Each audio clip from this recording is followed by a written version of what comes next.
So the question, would George Washington actually confront those officers?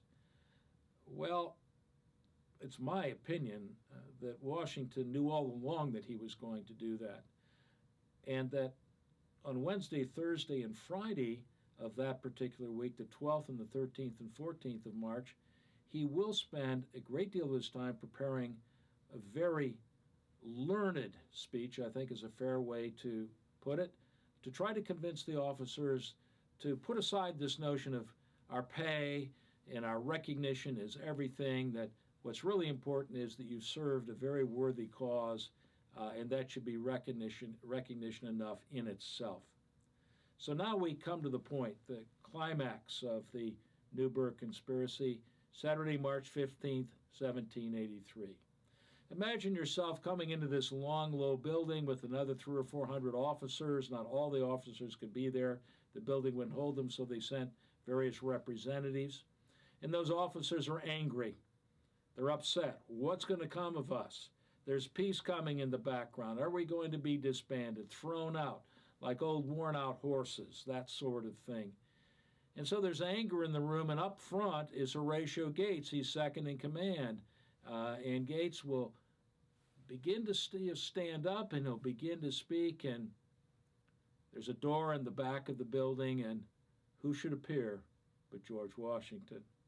He says to Gates, "Would you mind if I just say a few things to the officers?" What is Gates going to do? He's second in command. He's really going to say, "Well, of course, sir." And that's what he did.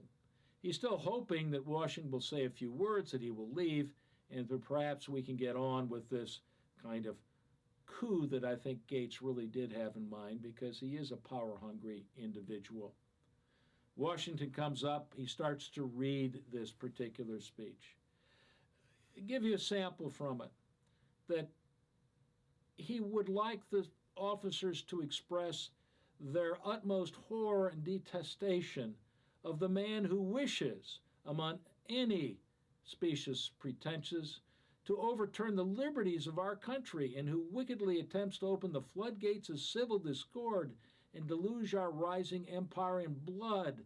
Washington is pleading with the officers, don't forget what this has been all about. Let us not end up with what we were trying to get away from, some form of an oppressive governmental regime. Well, he's not getting through to the officers. He looks out about the room. Washington was not a magnificent public speaker, but he had another, I believe, little plan up his sleeve. And that is that what he would do is that he would say, I have a letter I'd like to share with you, a letter from a man by the name of Joseph Jones, a leader in Congress from Virginia, an old friend of Washington's, and he'll pull that letter out of his pocket, and he'll look at it, and he can't really focus on the page very well. And so what he will do at that point, he will pull eyeglasses from his pocket, readers we would call them today, and he will put them on.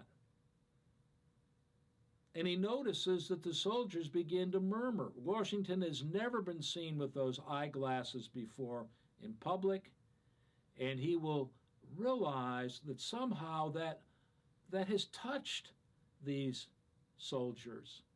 After all, some of them have been with him since 1775. We're talking 8 years of warfare. And he's saying, what has this been worth? And then he will deliver this classic line. He says, and Washington says, and he really apparently ad-libbed the line, although I'm suspicious he had prepared it ahead of time. He said, gentlemen, I too have grown gray in the service of my country, and I too find myself going blind. Let me read that again. Gentlemen, I too have grown gray in the service of my country, and I too find myself going blind. In other words, I too have sacrificed.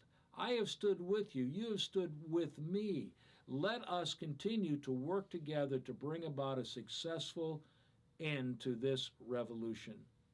And it's really with that action that the officers begin to break down. From descriptions we have, a few of them began to weep. They were feeling guilty.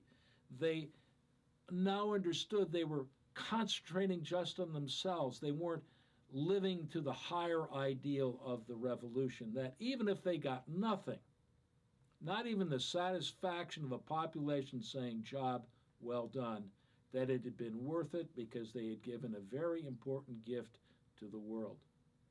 Well, that's the highlight, that's the climax of the Newburgh Conspiracy. And just to wrap this story up, Washington in another couple of months will write the states begging them to give more power to Congress. Washington will actively attend the Constitutional Convention of 1787, hoping that that power would be delivered as it was under the Constitution that we still live under today. But what I can tell you is some individuals at the time knew what Washington had done when he confronted those officers and the importance of that, because he had helped the country avoid the very undesirable alternative of some form of dictatorship, perhaps a military dictatorship, because actually, if you check, most revolutions do end up with some power grab by a few leaders. Thomas Jefferson wrote about Washington in 1784, referring to Newburgh, and I'm quoting, that the moderation and virtue of a single character has probably prevented this revolution from being closed, as most others have been, by the subversion of that liberty it was intended to establish. Very important words. Not only Jefferson recognized what Washington accomplished, but of all people, King George III in England was fascinated that Washington, who had all the military power, would be willing to lay down his sword, resign his commission as he did before Congress in December of 1783, and go home.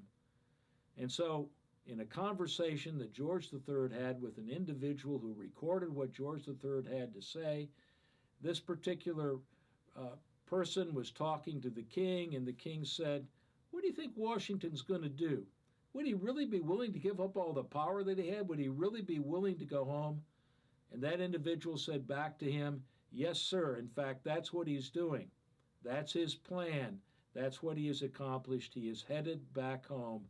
He has turned away from the sword, and he's become a civilian again." And the king said, "If Washington does indeed do that, he will be the greatest man in the world." That's a direct quote from George III. And some would say Washington's actions at Newburgh were actually among the greatest actions in the history of the United States, because he helped save the American Republic from becoming what so many other revolutions produce, and that's just another form of a dictatorship that ends up oppressing the very people that those revolutions intended to liberate.